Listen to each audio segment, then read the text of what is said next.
será.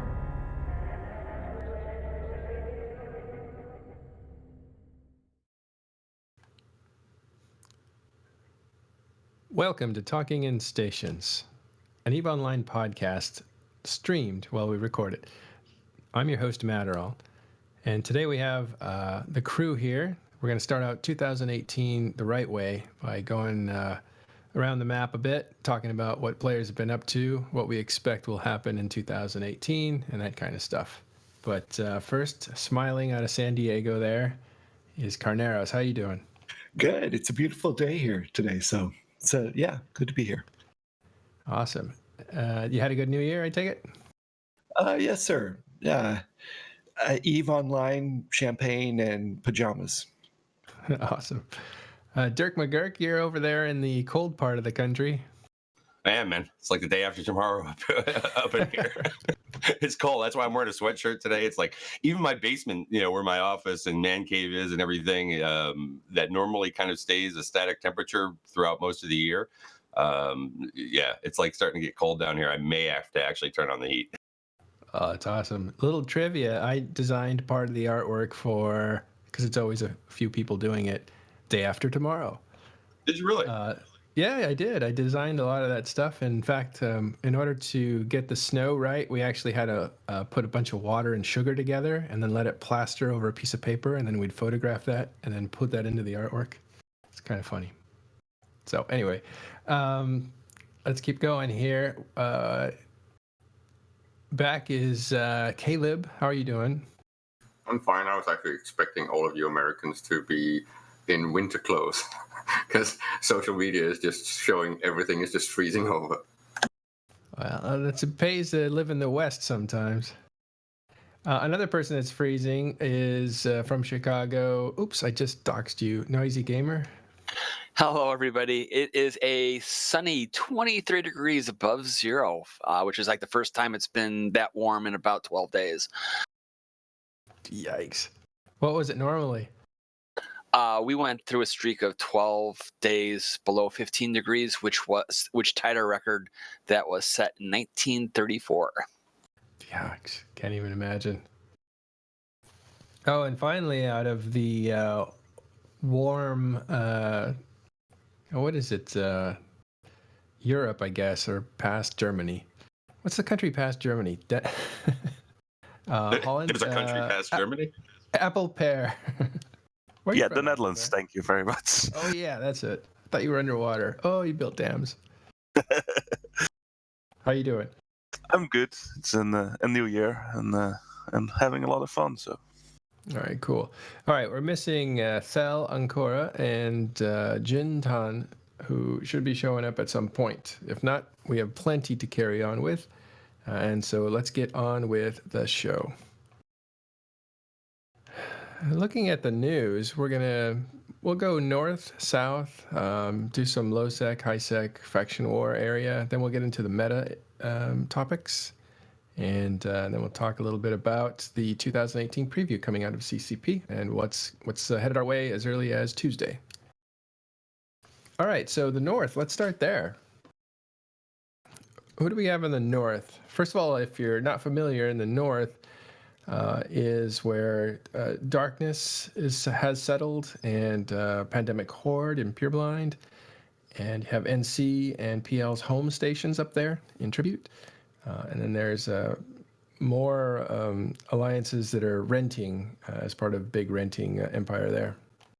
That's who lives in the north. There's other people that are, further north in Tenal and Venal and stuff like that. I'll look at a map in just a second. But there's other people. Yeah, there's other Guardians of the Galaxy. Indigenous running around up there without shirts on. But yeah, so what's going on up there? Well, I'll just say from the NC DOT point of view, we were allowed to return from the south, where we were fighting the last days of the year, to kind of have our holidays up in the north, and everybody could get fat, and relax while, people were spending time with their families and stuff like that. There were still missions going on, but they were a little bit less frequent and less important. But that's going to end up changing pretty soon as the year gets started. But that's what's going on up there. PL is in the south, but they are moving into Providence, I think, to cause some havoc, and we'll get to that a little bit later when we talk about the south. The other part of the north is Imperium is up there, not officially deployed, but. Well, I mean, you got Guardians of the Galaxy, right? They're up in the Declan area, right? So that coalition, and as you were saying, Pandemic Horde and whatnot, right? But some either a SIG or some multiple SIG elements or whatever have sort of moved in up there. They've dropped some structures down in Pureblind. So Guardians of the Galaxy is sort of taking on what appears to be a minor incursion into that area. Yeah. What I know is that we have a lot of good fights there. Of a lot, at least we had this week. Two. One already wrote about on Imperium News about a fight about an Esther house where they dropped all the world of us at us, and we brought some fleets up from the south, and had an amazing fight over an Esther house. They put in a second timer. Killed a shitload of stuff. They killed a shitload of our stuff, and it was just amazing. And earlier today, we were shooting some bosses in a system, and then we got interrupted because we found some carriers to kill. So we killed a few carriers, and then went back at shooting bosses and got interrupted again because we found another carrier to kill. And went back to shooting bosses, and then got interrupted again and killed a few roll calls and hell that was there. And on the way back, we tackled a Titan that we got down to 33% armor or 30% armor before they were able to get enough stuff on grid to defend it, and had an amazing fight there. The Titan wasn't very good at aiming his BFG, so I think he needs to train a bit more on Sissy for that. Otherwise, our fleet might not have survived and not tackled him. And we went home. So basically, what I have there is we shoot a lot of carriers and other things that are around there, and having some mostly minor fights and sometimes a bigger fight. But yeah, it's pretty amazing. So you guys are up there doing what? Cleaning up POS coders, apparently. Revving POSes, no. What do we do there? We're fighting. Just we have some people that are very good at finding enemy carriers, enemy roll-calls, and we shoot those pretty much. And sometimes they get angry and salty, and then they shoot some of the structures we manage somehow to put down there to do things, and then we get sometimes some fights.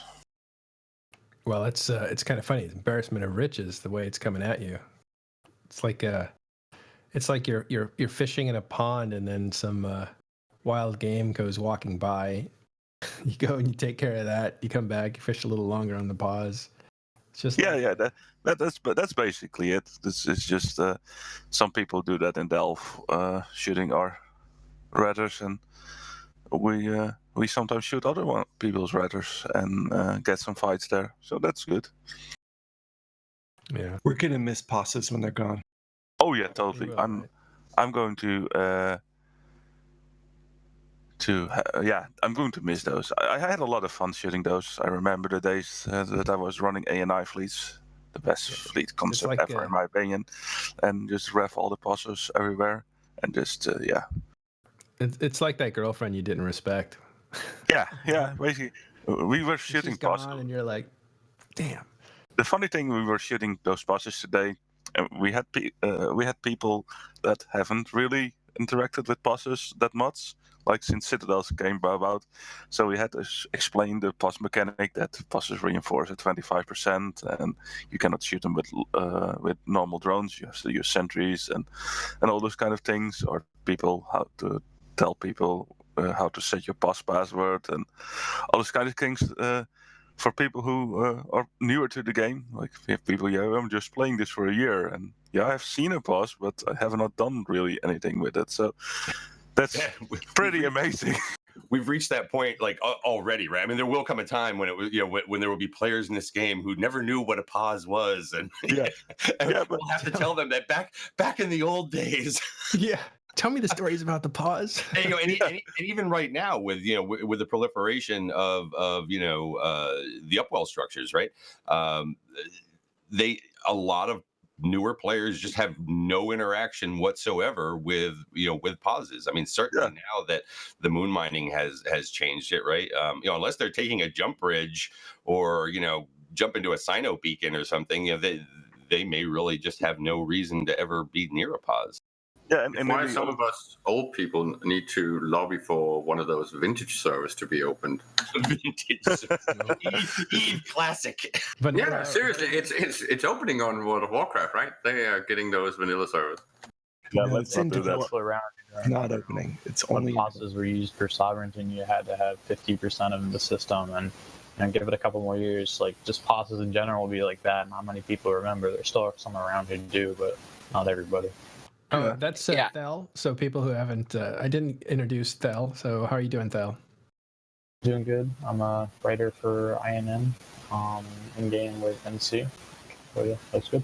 Cool. A little closer to the mic. I think we need to get your voice. Yeah, it's hard for them to hear the difference between NC and MC. Yeah, that's better already. I can tell. All right. Church ran late, so so did he. Very nice. All But right. yeah, pauses. So that was just funny, seeing that people like what the fuck and getting those responses. So Well, that's awesome. So okay, how long are you guys gonna stay? Do you know? Can you tell us? I don't know. We just come there to shoot some things and then see how it goes. One of those things where if it starts getting really good, you guys will put more and more behind it. I don't think so. We're just having fun, and that's the most important thing. And sometimes get some fights. And like a few days ago, that the funny things is most of the things are pretty small, etc. Like a day ago, 2 days ago, we saw Horde mining on a citadel of on a moon rock, so we dropped in some bombers to bomb Horde, and then stayed there for 1.5, 2 hours because they didn't want to mine anymore, and they got salty and local, so we got some tears, and those kind of things are just funny to do and work very well with small groups to do that. Yeah. And harvesting the tears, and that's basically what I'm doing there. Is sometimes some bomber fleets and those kind of things too. Just have fun. Well, it's all small right now, isn't it, guys? Like, there's just not any big engagements going on. Except, I mean, there's the case to be made that the Russians and the new Chinese bloc are fighting each other. We'll get to that in a bit when we talk about the South. But other than that, there's really no major conflicts going on. Well, I mean, It there's feels no like everyone is just sitting on their hands waiting for the next patch at least before they actually start doing anything. But there are rumblings, right? And a bit of drama in the meta.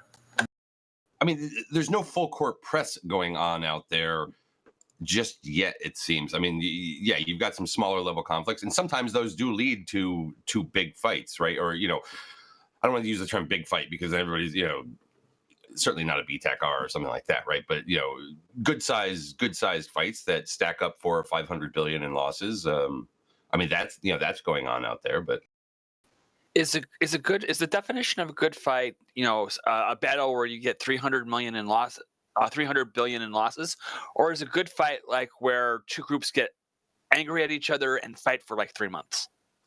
No. Good fights are just like the battles that happen themselves, right? The other things would be either a war or. That's a good question. What makes a Campaign. good fight? But isn't it also very likely that the whole way of structures is actually going to change the way that warfare is conducted? Wait, before you transition us, I like that question because I think it needs to be thought about. Like when you talk about, especially from a media point of view, good fight. What does that mean? Well, Is good it something fight's else? kind of a meme, right? I mean, it's simply having a good, fun battle preferably one that you come out on top on. So in some ways, it's kind of like eye of the beholder, right? If you get dunked, that probably wasn't a good fight for you. If you both lose evenly, then it could be maybe a good fight for both sides, And if you certainly are the victor of that particular, it was definitely a good fight for you, right? I mean, there are some organizations out there that really. It's not necessarily about a strategic objective or something like that. It's just about having the enjoyable battle of some sort, whether it be a 1v1 or 1,000 on 1,000. Was it a good fight, right? It's not just a meme. And it's a meme used against elitist organizations, right? GUDFITES is a meme, but right. Yeah. And sometimes you win and sometimes you don't win. Sometimes a draw can be a fantastic one, or sometimes you're 1/3 as many people as the other guys, but you came out just slightly underneath them on the ISK comparison, and you go, hell, that was a good fight. My heart was beating the whole time. Of course, you could say that about the Titan guy in the earlier conversation who got out at 30% armor. I bet his heart was beating for the next 15 minutes. Oh, yeah. And those things are amazing. And I linked the article to earlier about the fight we had in the north earlier this week, where they reinforced the citadel and they literally brought everything down there with supers and etc. And we still won the fight on Iskor. We lost objective, but we won the fight on Iskor. And I think having such a battle was very intensive, not really a big objective. I think for me, good fights are things that is not really you have a big objective or you want to do something and you get a nice fight of it, a nice battle. There are some good tactics, people perching around, getting good tactics, trying to be smarter than each other. And I think that for me that's just a good fight. If you're really having a war, I'm in Imperium and we have the mantra during war we don't give good fights, it's Helldunks or blue balls, and that's then you don't do fights, or then you don't want to do things like this. But in times like this where there's not that much happening, then why not have a nice fight about sometimes a thing and kill some things, have fun, and you don't have really a goal with it. One of the funny things I've seen is this guy who tracks his Fitbit heart rate, and it's going normal because he's got an office job, and then it spikes up because he's working out, and then he goes home, and around 7 o'clock at night it spikes up even higher than when he was working out, and he's like, "Here's where I got gate camped by NC DOS." We need to get that for the streamers. Yeah, we should get heart rates for streamers. Yeah, that would be awesome to be actually able to see how stressed they are. A bunch of biofeedback. I like that idea a lot. That's really cool. Eve is really like that. Like, it's the only game, at least that I've played, that really you're so invested in it. Like, you go and play Battlefield or COD, and I mean, it's exciting, but you're not freaking out like whether or not you're gonna escape this bubble. I remember last year during the first January fight in F4R. That was a fight for me for 11 hours. I was seeing there, and it was just such an intense fight. I think I switched t-shirts 2 or 3 times, so soaked and sweaty were my t-shirts. It was just so intense, and yeah, that are the good feelings. Then you like really have something. Oh my god! Yeah. All right, and there's some cool stuff coming in from chat here on people and what they think a good fight is.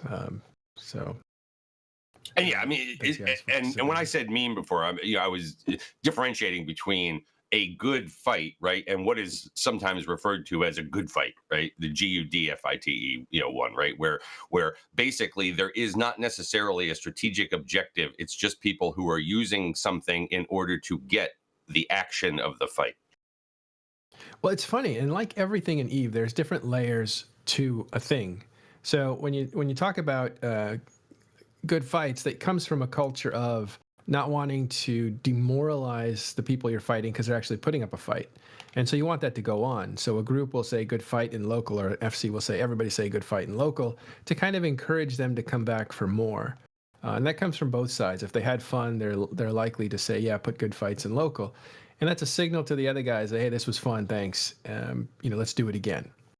The opposite of that was to demoralize them by crapping all over local chat and just making fun of them and and a bigger group will easily intimidate a smaller group out of participating anymore. And so that's where that good fight culture kind of sprang from. It's like, hey man, we're just in it for the fun. We don't really want to take your territory, that kind of stuff. So it has another layer there.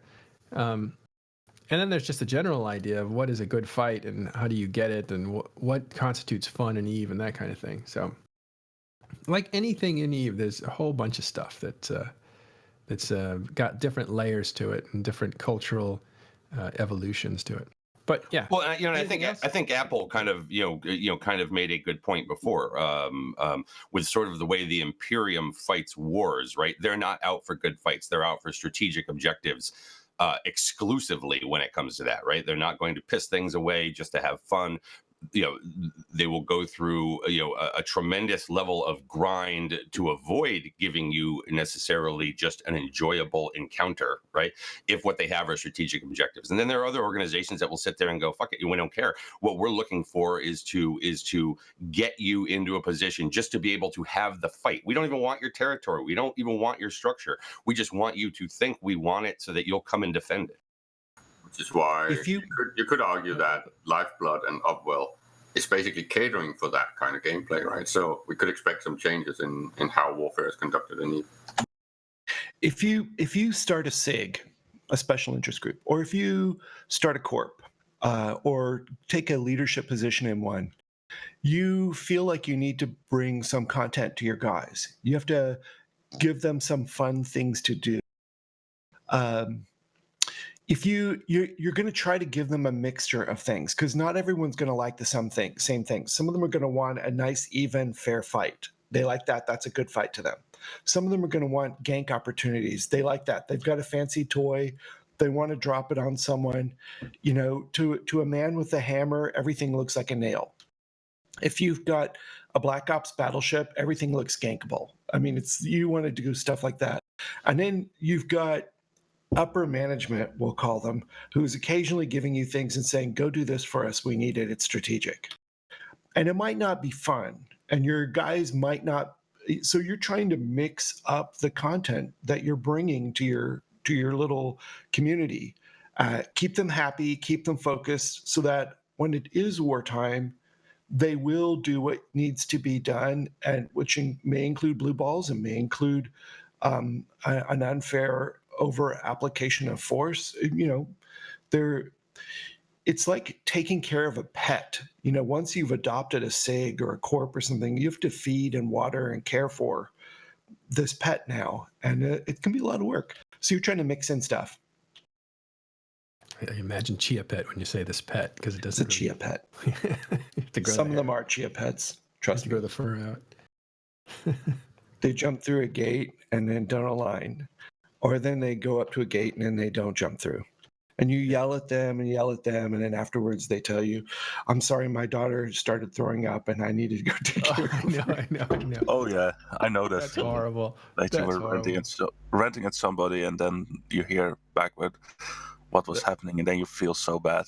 The last thing on this is that people used to say like, "Hey, you're supposed to do exactly what the FC says," and I'm like, man, I'm an adult and I've got a life and I'm trying to play at the same time. I'm going to do what I already know because I'm a veteran player to do with the FC's instructions in mind. And that comes in, complex things like, oh, everybody siege green. Well, I can't siege green because I know I have to step away for a few minutes, so I'm going to siege red. Stuff like that. I didn't. I was so You like, free thinkers. yeah, I was offended by like, I'm experienced enough to make adjustments to accommodate my real life into these pause bashes with dreadnoughts kind of thing. But anyway, all right, back to north. Anything else going on in the north? Should we take a look at the map and see who's actually up there? I feel like I slighted some people. Is the North not like Guardian of the Galaxy, PL, NC, and MC pretty much, Oh yeah, PH. and Horde? Mostly it. Yeah, those are the groups that have like standing armies and stuff like that. But there are other groups out there. There's definitely a lot of renting space in there, all through those areas, right? Yeah, but so the North is having some activity thanks to the Imperium who's up there. Ooh, a couple of subscribers, Valorian and somebody else earlier. Thank you, guys. All right. So let's move south, shall we? Seems like there's a lot of action down here in 5C TAC RPA. That's Insumother. Oh, we're going out to the southeast, southeast, right? Yeah, southeast. Instead of breaking it into quadrants, I went ahead and just broke it into north, south, and then low sec kind of things. Yeah, I mean, this is starting to get a lot more discussion, right? Because here's where you have this what's going on with fraternity out there, right? And potential conflict with the Russians, but really it's this big discussion over are the Chinese coming, right? Is there going to be this big kind of swell into the game, of people that have come from the Serenity server and that sort of thing, right? And is it beginning to sort of take hold out there, in sort of the southern drone lands, right, or whatever you want to call that place? I can absolutely say that Chinese are coming. You see fraternity growing, but also within Goonswarm we have a few Chinese corps, and you really notice the numbers we have now around that time zone. If we do fleets or other things around, I think a week or 4 ago, 3-4 ago, there always was a Russian forum on the Goon forums, but since a week or 4, there's a Chinese forum on the Goon forums for people to get information in their own language, etc. So you really noticed that time zone growing within either Goonswarm for people who don't like people who are in fraternity, or fraternity pretty much. And I think that's a good thing, having some more people around there, having some more fights there and other avenues, and also a way to deal with time zone tanking, of course. What I get the impression that there's because Goonswarm has recruited some people into their alliance, and they apparently, I think this was mentioned before, don't like fraternity, or not fans of fraternity, or think differently.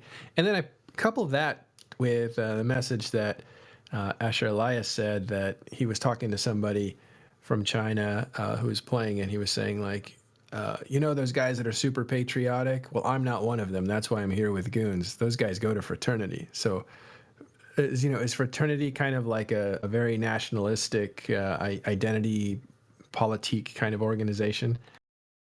It's too early to tell. I don't know anything about them. That's the rumor, right? Culturally, and that's also why some people have actually expected some sort of Chinese-Russian war, where it's very much based on nationalistic tendencies. Yeah, and it's also Noisy. Did you have a theory that, and I think this was expressed on Metashow as well, that RMT land that Russians have looks pretty good to us? So I'm going. A lot of my information is coming from the Metashow. I've seen some other people like on Discords and stuff like that, but the open source information coming out of the Metashow is that there might be some, gangster type, let's call it gangster type activity, with the Russian gangs fighting against the Chinese gangs for some space, because the Russians traditionally kind of overextend, and then they hire mercenaries to fill in when they actually need some muscle, and they're being overwhelmed. So that might be going on, and so there might be something going on besides just Russian versus Chinese nationalism out there. Well, does that because of the renting, that the renting somehow leads to, or is the backbone of the botting territory? Yeah. That's. I mean, does that make like what NC Dot's rental empire thing up there? Like, is the Irish mob up there? I mean, okay. So more open source information from 2015. If you go back and you watch the security presentation, you'll notice that the top 3 alliances that were nabbed for RMT and botting were rental alliances. Well, if you're going to do it, you do it in that kind of an alliance, I suppose. Yeah, the botting alliances are not as well supervised, you might say, as the non-rental I really know from the Sovnol point of view, but a Sovnol alliance, they kind of keep an eye on what you're doing. I go around and ask questions if I see something questionable going on in my group. No, I don't think anyone does that in a rental alliance. But isn't Serenity also very different when it comes to these things? I think things like botting or automation and grinding is extreme over there, and they don't have the same oversight as Tranquility. So I think there might be a bit of a cultural shock for some of those Chinese coming over. I think it's kind of expected that you kind of do it on the Serenity server, and just the way that like the minerals and everything are different because of the value of all the bots who mine a lot over there. It changes a lot of like the game meta just because it's so much cheaper to fly those like Tech 1 capitals instead of Tech 2. At least that's what I've heard. So do you mean because there's so many botters, if you're not doing it, you're gonna make it? Like, yeah, it depresses like the mineral price, which makes it a lot easier to fly kind of stuff with good insurance like battleships instead of the kind of T3s and hacks that we've seen a lot over here in the past couple of years. Yep. Kind of interesting, isn't it, that the rumor is, and this is just a rumor, that CCP or the people who are running the server for CCP don't really crack down on botting, because that seems to be what hooks in players in China. Wow, is that too like super racist thing to say? But no, grind in the Eastern games is a known thing, right? It's just that I think there was even wasn't there an attempt of a lawsuit because someone got banned for botting? That wouldn't surprise me. Don't let me be the voice of reason here about whether or not we should sit there and label the Russians and the Chinese as botters and all this, RMT wars and stuff like that, right? Outside of that, okay, look, the Russian part of the community has kind of stuck together the way that they have, I think, because of language reasons, cultural reasons, whatever it is, right? It shouldn't be surprising that if you have a large influx of Chinese players from, who are familiar with EVE and came from the Serenity server and things like that, that they might not also initially sort of band together. They have a familiarity with the way they play the game and that sort of thing. Longer term, how does it flesh out? Remains to be seen. I think also just kind of basic the time zones. I mean, it's easier to play with people who are all at the same time you are. That's just a big part of it. Absolutely. Yeah, and one other thing is that we've seen where real life politics and real life world events can cause issues in EVE, like when the Russians invaded Ukraine or whatever they did officially. We saw some fractures there. So the Chinese and the Russians really never have gotten along. There was, I remember there was a fight between the two powers back in like 1968 or 1967. So yeah, that kind of thing can happen. All right, full disclosure, I have a degree in modern Chinese history. What? Does that include gaming? And I used to live in China 35 years ago, and I spoke Chinese fluently at the time, a little rusty at the moment. And I have a Chinese corp in my alliance, and I talk to him every now and then. You're our new authority on this whole Chinese. No, I am not. No, I'm not. Carneros, can you block? I wander through EVE with a glass of champagne, trying to figure out what's going on in this game. It's crazy. But Carneros, can you comment on the difference in culture in how to approach MMOs? Because just from looking at the type of games that you get in the Eastern MMOs compared to the Western, there's a huge tolerance of grind and, well, some might say botting stuff. It's very, very grind heavy, and playing them takes a lot of time, effort to actually succeed. There are some things you can say about stuff like that. You could also say, for example, that the American taste in games is very focused on the visuals in a way that the Japanese taste in games is not. Japanese are really, really appreciative of finely tuned mechanics. That hooks them in, and they appreciate that. And they can be more forgiving of less impressive visuals if the game mechanics are super well tuned and polished. And Americans tend to be more forgiving of occasionally unpolished gameplay as long as the visuals are fantastic. There are lots And of they're little also things you can say. also And I very will- focused on non-combat stuff, right? The non-combat game designs are very popular in the East. You mean like my the boyfriend is a pigeon simulator and stuff like that? Is that what I you're mean, like thinking? collecting things and grinding and farming things and stuff like that. They're very much PvE centric, or very, as you say, very focused on things like designs, and they don't mind actually investing a lot of time in very complicated design. I don't see as much correlation on that. Well, I see us do that too. But I do correlate also to something that was said earlier about Russians and Chinese don't automatically get along, even though they do share some contiguous border. They are not. They do have a little bit of rivalry going on in the background.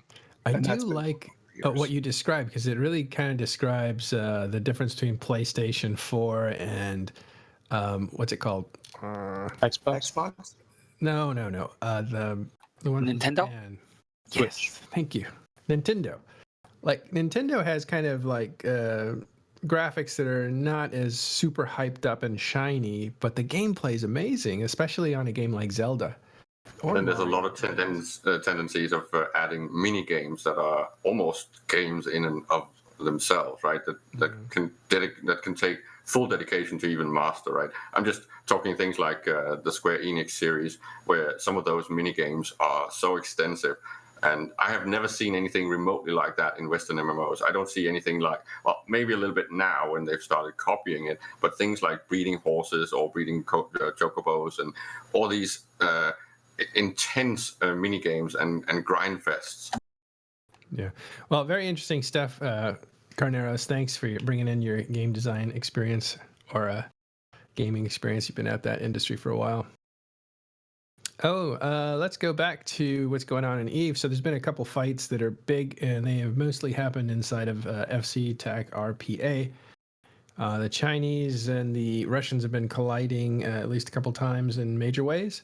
First time was like January 1st, I believe, where Solar lost basically $500 billion, and I think it was 3 Titans and a couple of, I was about to say motherships, but a couple of supercarriers. And motherships being the old name for supercarriers. And then not long after that, Fraternity lost a Fortizar that was well contested. So there's definitely some pushing back and forth there. Whether it amounts to anything, I don't know, but we're definitely keeping an eye on it, because that's pretty exciting. And that's over on the southeast part of the map, and we're talking about Mother, and if you look at it, Fraternity is in Wicked Creek and Scalding Pass and stuff like that. I mean, I don't want to completely rehash it because it was covered yesterday on the Meta Show, but I do want to ask you guys because, okay, so the Matani was talking about sort of how Fraternity is in some way or another allied with PanFam, right? And I sometimes question whether or not, look, there's going to have to be some big decisions that are made out there, right? That if there is going to be a conflict, let's say, between the Chinese and the Russians, right? Both PanFam has historical ties to various Russian entities out there, okay? And so does the Imperium, right? So do Goons. And it's going to be interesting to see if either one somehow legitimately breaks with those historical ties and moves to kind of this new up and coming group, or if they don't, right? I mean, because right now for the good fights or whatever, PanFam may be doing stuff at times, with respect to Fraternity, but I really don't know if it actually went head to head between the Chinese and the Russians. Who would break with the Russians? I think it's probably just likely that either they just stay neutral and kind of stay out of it as much as possible, or honestly just whoever pays them more and offers like the better incentive to fight with them. Yep, could come down to that. Historically, it's been the Russians, but we haven't seen what the new group is capable of. Thanks. Let me bring in Jin Tan, who's arrived. How you doing, Jin? Great, thank you. Sorry, I went for a nap so that I'd be, bright-eyed and bushy-tailed for this, and then just didn't get up. It's no problem. Happy New Year. Yeah. We got you now. Oh, Thank you very much. Do you want to chime in on this? Yeah, I do actually, and it kind of circles back to something that Killer B says quite a lot, and I think is very insightful in terms of how he sees the Russians in the metagame. He says that the Russians are the diplomatic superpower of EVE Online quite a lot, and I think that really makes sense here. Like, if Fraternity went to war with the DRF, there's no way that they wouldn't call in all of their friends all over the world. You know, we saw that when GOTG tried to invade them. There would be so many bat phones called. I don't think Fraternity would be in any way wise to do that. Although, considering they've hitched their, their futures to the power of Tri, who have seemed to not be doing particularly well right now with the, collapse of their EU side. Although the US side seems to be doing okay. Perhaps long-term planning is not something they're particularly great at, or at least right now. And if you see it from the Imperium side, in my opinion, pretty much what you see, if you see a fraternity war happening, people who don't like fraternity join the Imperium Chinese groups most of the time. So you never know what happens in diplomatic things, but I don't see us helping fraternity in any way. Next to that, we have a big history with Russians from the past when we started the game. So I don't know. I don't know what the Diplo talks are at the moment, but that's just how I see it from the outside. Yeah, I mean, I think there's a lot of forward looking here, right? The what could be sort of a thing, right? We're not there yet. I mean, this is not something that's coming in necessarily the days and weeks ahead, right? And it may never come. Who knows? Then again, we may look back 6 months or a year from now, and say, wow, something has really shifted here. Yeah, we're keeping an eye on it. You know what? This show started when we were keeping an eye on Test, PL, NC moving north. That was over, gosh, has it been over 2 years? Yeah. And that was the beginning of the casino war. A lot of stuff was going on, but we were all keeping an eye on it because nobody makes these huge declarations they're going to do something, except Triumvirate, which actually was pretty ballsy. They said, we're going to take out FCON. That's what we're going to do. And they went ahead and did it. Other than that, everybody else says, we're just kind of doing something. If it turns into something, okay. If it doesn't, doesn't. So, and I don't think most of us took them that seriously when they said that either. No, I don't. No, because they're a lot smaller, and so it was interesting. I thought, oh, this is going to be good. It's going to go one way or the other because they said we either kill them or we die, and this is a pretty bold statement coming out of Triumvirate, and they did what they said they were going to do. Pretty cool. Maybe they did both things. Kill them and die themselves. It's the greatest murder-suicide of all of EVE. Right. All right. So other stuff's going on, and so that's a little bit on the southeast part. Real quick, I'm going to go to the southwest and just look at Iron Armada sitting there between Goonswarm Federation and Delve, and Initiative and Snuff. Those guys are cool. The north. I've gotten to know them a little bit better lately. Yeah, they're popular in the media circles because they have writers and they have podcasters. Murdud coming out of Mind Clash belongs there, and as does Tridget, who's their leader. He's a writer, friend of mine from EN24. Anyway, so they're there, but they must be having some kind of negotiations with Imperium because they're smack in the middle of Imperium territory. I don't. They're. You don't have to answer. Full disclosure, the Bastion opened a small rental empire. Empire. That's the humor word. It's like a multi-dollar empire. We have a small multi-dollar rental empire in Fountain next to them. So have had to interact with them more and fight them and shoot them more and chat with them more on Discord. Great guys. Well, that's cool. I like them. Yeah, right now, Fountain is kind of like one of those places you can go, like Veil or Tribute, to rent space. Quarius, on the other hand, is like a community garden in a large city. It's one of those places where you can go and grow your small alliance in Nullsoft. Yeah. My analogies are all over the map today, but they, it's Delve is mostly all about. You can tell by reading the monthly economic report. Which we'll get to in a second. Although there was some excitement last weekend, we got instead of a Christmas gift, we got a New Year's gift, sort of. I think it was from Test. Apple, am I remembering this right? They went to the Blood Raider NPC Pocket in Delve, and they sprinkled like fairy dust upwell structures all throughout the Delve NPC Pocket. Oh, no, that was Horde. Oh, it was Horde. Yes. Yeah, that was, Sorry. How can I first confuse Christmas. It was first Christmas Day. They dropped. I think it was Christmas Day. Yeah, they dropped 36 Rhetorus, and in a span of 20 minutes. So the 36 Rhetorus came out in a span of 20 minutes, and we got to have some fun with our supers and titans. It's a little bit of a complicated thing to split up a very large herd of cats into packs to handle 36 individual structures. And, each one you're talking to going, is your structure paused? And you get no answer back because someone doesn't know how to do push to talk. And, is it dead yet? No answer back. No one knows. You have to send someone to go and look at the damn thing. It is it takes a lot of leadership to manage that many projects all at the same time. And it's a comedy, and half of them are drinking. Yikes. Well, look, a wild Nystrick appeared. We have our own. Hello. Hi, Nystrick. Happy Welcome New Year, back. everybody. How are you? I'm good. How's everybody's holiday? I'm sure you went over this already, but how is everybody's holiday? I know that's the general we to the audience, so you guys can put it in chat. Oh, glad to see you again. It's been a while.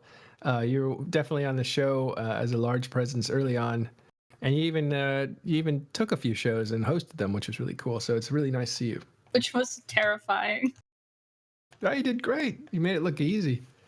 Except Sitting there like, I don't know anything about this game. Help me. Oh, you did fine. And you brought in some guys. One thing that was funny about that show that you did, and this is about a year and a half ago, was this. He put the camera on, like, zoom in automatically or something. So the camera was constantly, like, moving on him, which was kind of funny. It looked like it was a spy cam of some sort. Well, how have you been? What's new with you? I just, I think...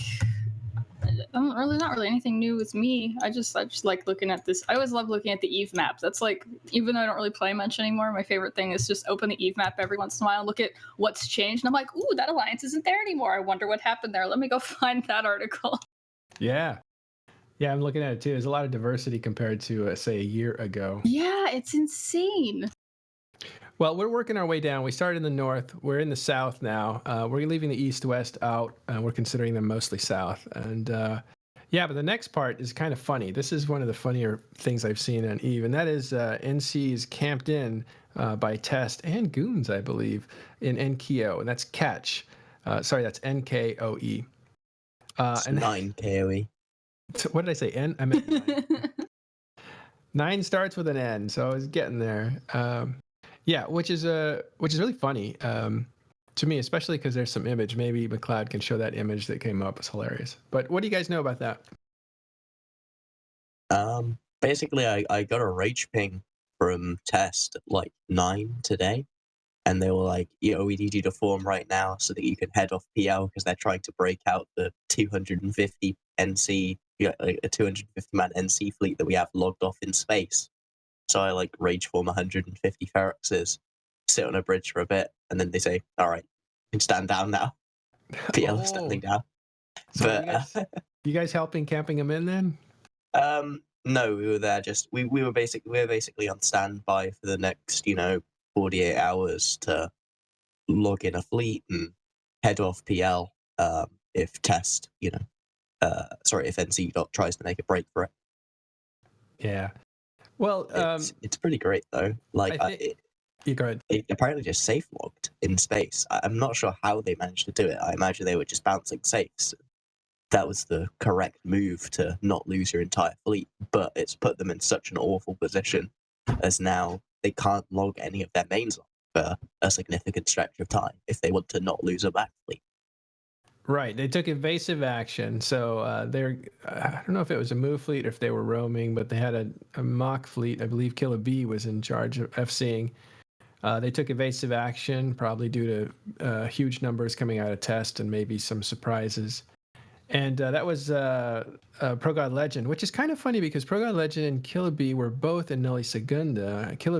Pro God Legend was the main FC for a long time. He basically was Nelly Segunda, and Killer B kind of came up the ranks through Black Legion, entered into Nelly Segunda under PGL. So they're kind of like, under Pro God, so they're kind of like, Ben Kenobi, Darth Vader in that respect. And if you remember a few weeks ago, Killer B was baited when he was a PLFC into a fight that where he lost the Dread bomb to Pro God Legend's test fleet, again with some support from a different one. So very interesting.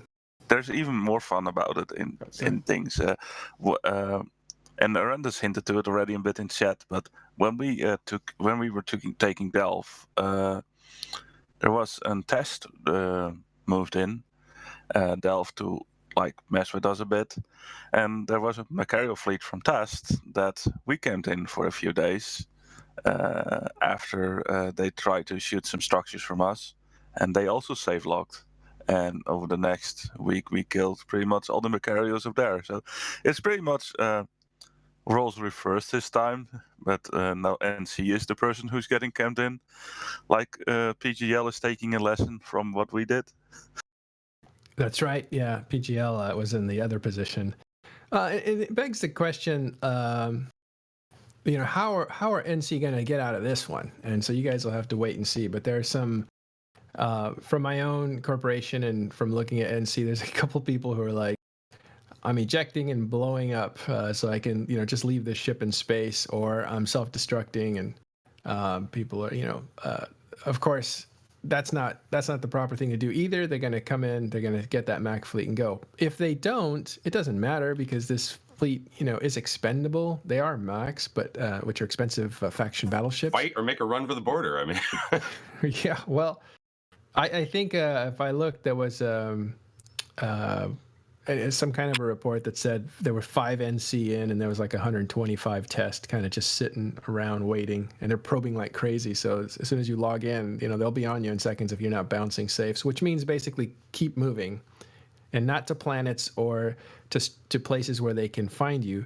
You move to safe spots, which are in between planets. But yeah, triangulated safe spots. Yeah, actually second degree safe spots, and you keep bouncing those so that you don't get caught, and that's how you survive. But everybody has to do it at the same time, and you have to get critical mass in order to break the blockade. So pretty interesting stuff. All right. I guess this is news. An incursion in Delve was cleared super fast, 4 hours. Let's real quick on that. What happened there? Well, it popped up right in the middle. And it was in an awkward space. It was one Stargate from Detect W, if that tells you anything, right on the main pipe in the middle. There were a couple of important things stuck in the middle of it that were inconvenient. And upper management said, "It must die now. You must kill it." And so, that wasn't, I'm not sure if it was from the Mittani or the Emperor Palpatine. One of the two of them said that. So uncanny impression. They both sound similar some days. And then, just kidding. Was it just in the way of transit, or was it affecting economic activity to the point where Aerith said this had to go down?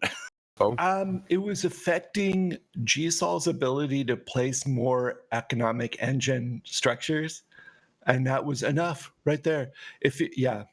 Never ever piss off GSOL. Just saying. But they started. We formed up for it immediately. It was a good moment. People had nothing going on, and we rolled out the bigger fleets, and immediately filled up 4 fleets of them, and started hacking at it with caps and super caps, and it got down to 0 in less 3 hours, and it was 3 hours 44 minutes. and It's then close spawn to a them. record. And they spawned the Kundalini, and then they said, okay, here's the Kundalini fleet. Only super caps at first, And so I put a Ragnarok and an Aeon in the fleet, went through the gate. Before I could lock the Kundalini with the second ship, it was popped. It popped so fast that it broke the despawn thing for the rats, and they couldn't all despawn fast enough. And it was so much force in the fleet that it disqualified us to count as having cleared the incursion for purposes of loyalty points. So Wow. if you care about getting the loyalty points from it, I mean, we all thought, oh, we're not going to get any ISK from this. It's too many guys. But we didn't think that it would also blow away all the loyalty points. It basically counted as disqualified, incursion not properly cleared. Yeah, exactly. Concord, whoever it is, basically said, "Screw you guys! You use too damn much, you get nothing." Yeah, Exactly. you blobbed us. But it was fun. It was fun. Yes. Hey, That's so perfect. Thel here is an expert incursion guy. So this is this only. Cause we thought it was the fastest one that had ever been cleared, but you're saying it was not the fastest. It's the fastest one that I know of. There's a couple of faster ones on Dotland that I don't know if they were actually cleared because the data's a little bit wonky. But this is probably the fastest null-sec incursion. And the way that incursions work is there's, I believe, 3 in high, 3 in null, and 1 in low. And the low-sec incursion is where you get Revenant VPCs. But with the Citadel release, CCP changed the mechanic. To get into an incursion site, you have to take an acceleration gate. And in the past, it used to be that capitals could not take the gate. So you would run it with subcaps or battleships like they do in HiSec. But they changed that, so the Imperium here was able to run it with their super capitals. And running incursions in null or low security space gives you a couple of advantages. You can fit in 50% more people, I believe, so it goes up from like 10 in a Vanguard to 15. And I think in Assault it's like 30 to 45, and Headquarters 60 to 90, something like that. But you also get a lot more payout. So if you're blitzing them, you can make some pretty good money. Yeah. Like what's pretty good money? Does it pay more than doing a show? $50 million an hour? Like, yeah. That's Wait, without what? capitals too. It's fun. It's a decent ISK per hour while socializing with people, while kind of having some fun. It's not a huge amount of risk. The danger there is mostly it's just a moving, because once you get your capitals into system, it's sino-jammed, and there's an acceleration gate, so it's very, very hard to get caught because you can warp out if somebody wants to drop. Because to kill basically an incursion fleet of capitals, you're gonna have other capitals, so that means you have to gate them in, get them to the gate, take the acceleration gate, and then fight inside that gate, which is pretty hard to do. Plus, if you've seen all the dead PvE capitals on the kill board for Delve, that's not how we're fitting super caps in these things. They're basically PvP fit. Our FCs are completely ready to handle the rats and a PvP fight at the same time in those fleets. So it's not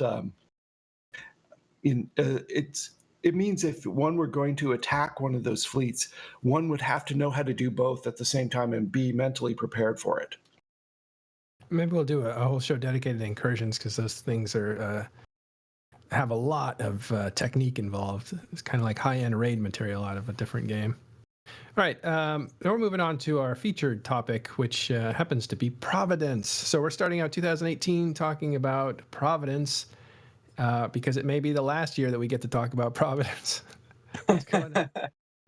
Jintan, you're from Providence. What's up there? Well, we've kind of known that we were going to get, some more serious attention from Pandemic Legion and their allies for quite a while now, ever since the station changes got pulled back, and also ever since FCON died. PL were heavily involved in that. That's the reason why you saw what was the anime war start to really cool off, and Waffle's attention be drawn away from it, was because FCON was giving better fights and They had more allies invested in that conflict. But with that over, it seems like PL is kind of bringing their attention back to us.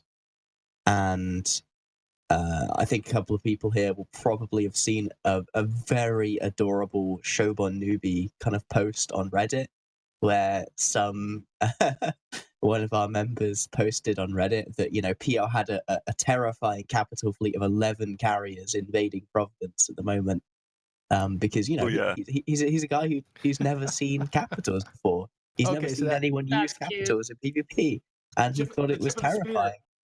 And I was like, "Oh, that's great!" And so now that's a meme all over Reddit, and I love it. And it's been pretty awesome. Like we've had a couple of interesting fights with them so far, but mostly what's happened has been a lot of maneuvering in terms of us deciding how we want to take this war. We kind of learned a lot of lessons from the anime war. It gave us a good understanding of kind of how to fight PL and what's effective and what isn't versus them. And equally, PL's learned a lot. They've learned, how we responded earlier to Citadel spam and have just tried to continue that trend. They dropped just under 30 Citadels in northern Providence over the course of 2 days, and we've basically decided to go and concentrate our forces on one citadel at a time, take out the one we think is the most strategically important, and let a lot of other ones survive. Which, we'll see how effective that is in the long term, I suppose. But it definitely means that PL struggles to engage us. They brought up what can only be described as an unironic Wolfpack's fleet to fight us last time. Like 50 jackdaws and some sabers and interceptors and stuff. They had a good time, I guess. So good on them. You mentioned earlier that you've lessons learned from the anime war. By the way, Nice Trick, did you know there was a war over anime? I thought that whole name was a fucking joke. I didn't know that was the real name of it, and I'm so happy. Well, Genton was in the middle of that one, probably constructed by you, if I think about it, because you've created the situation that prompted it. That's not over, he did. I basically went on a podcast and really pissed off Reza and to a lesser extent High One.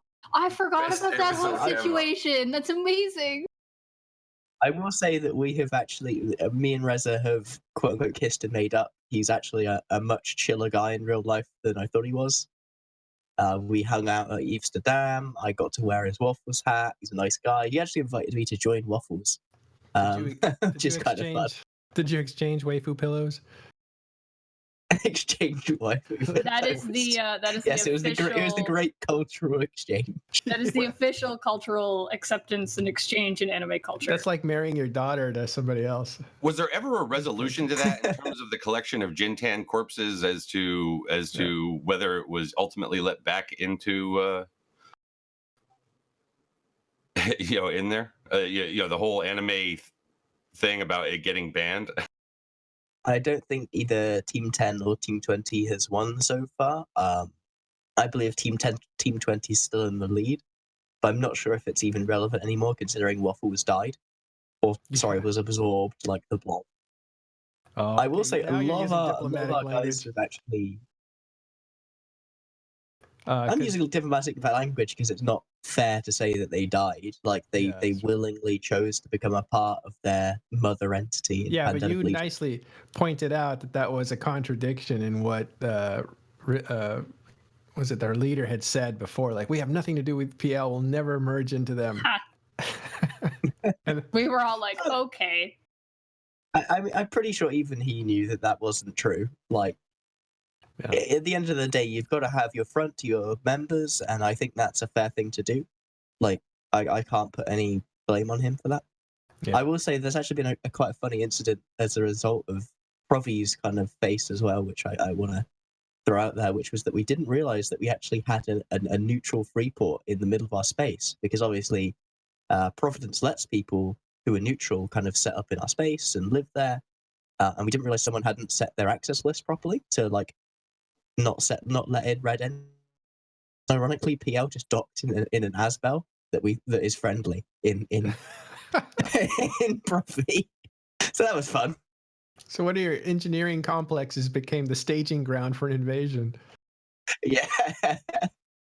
That does me think on your Keepstar that wasn't there at one point anymore. Well, that was r- mishandled, right? yeah, the corp that actually dropped that is now in test. Of course it is. Yeah, Ember Inc., led by a very, very old member of Providence in terms of age, Colette Zanina. Really good old school FC, loves his zealots. Good guy. Oh, yeah.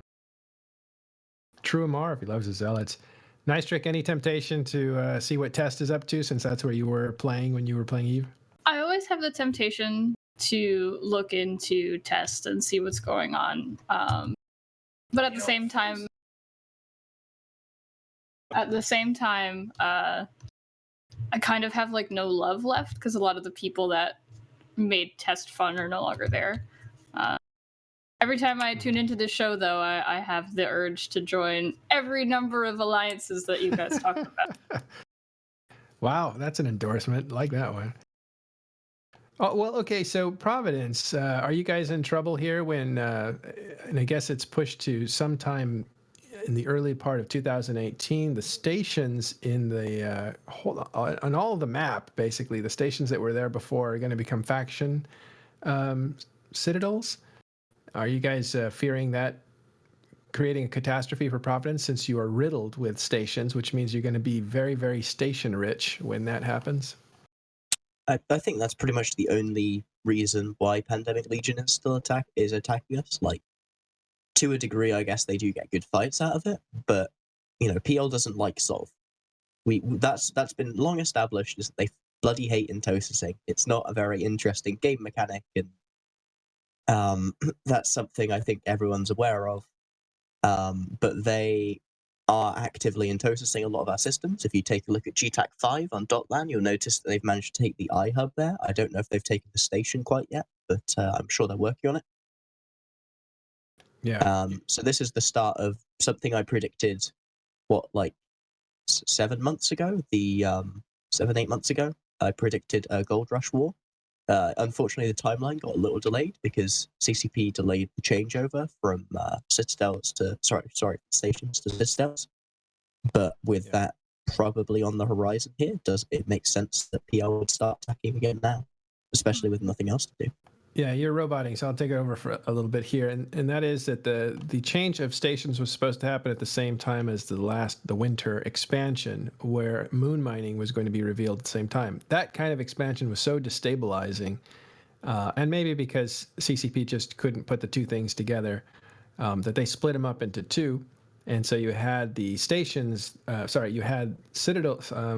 You had refineries put out in the fall, and moon mining changed with them.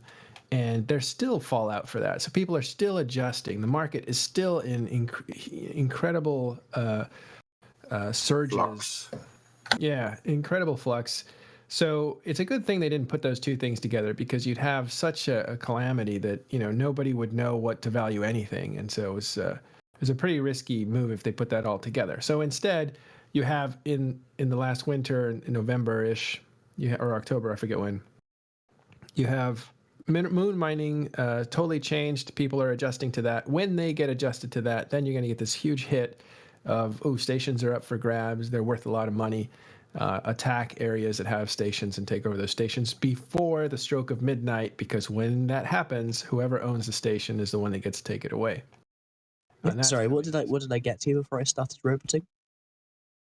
Pretty much, I just went to the backstory on why CCP split up. And as a CSM member, probably better than I do, why did they split up the station changeover from the moon mining changeover? Basically, it just came down to time. They didn't think the current Citadel mechanics were in a good enough place for them to fully take over from stations. People hadn't finished their changeovers. People didn't think Citadels were in a place where they could be attacked properly, more to the point. So CCP made what I think is actually a very wise and, I don't know how to put it, like a prudent call to say, all right, we'll delay this, we'll get Citadel changes fixed, and then we'll do the changeover. My guts tell me that the QA department would, in particular, have been very happy with splitting that up. That doesn't surprise me. So Makes yes, sense. that's probably something to do with it. All right, cool. What is life in Providence now compared to what it was, say, 5 years ago? 5 Roughly years the ago. same? Yeah. Jeez, you're really going Well, back. I'm going back to old Providence.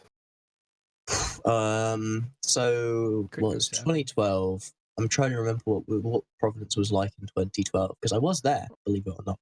Yeah. That was Or take your pick. before- You can go 4 years, whatever. Yeah, that was before the Brave War. Our head FC at that time, we didn't have a head FC. Oh no, our head FC then would have been Ristlin, but Ristlin wasn't playing very much, so our de facto head FC was Hitatoshi Rushed, a guy literally no one knows because he changed his name, and I don't even know who he plays with anymore, but he was a great FC for us for a long time. We've lost a lot of alliances since then. Volition Cult left us, Evictus left us.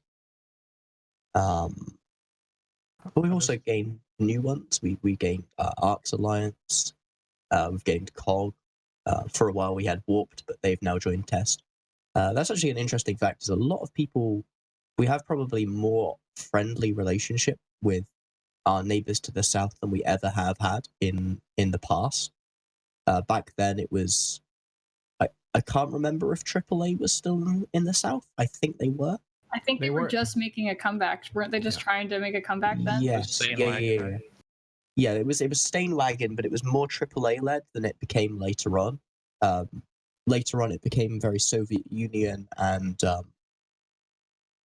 oh god, what was the other alliances there? Sword of Damocles and all and Infamous led. Red Alliance? Darkness of Despair, I think. Yeah, those kind of people started to take a rise in the Stainwagon coalition, but we had a very antagonistic relationship with them because there's a lot of bad blood in the history between Providence and AAA, and I think that's really exemplified by the fact that we were still staging in DTAC G. We still saw everyone living in Catch as our biggest threat, and not people in LoSec. And then that changed kind of later when NC Dot started invading us from LoSec,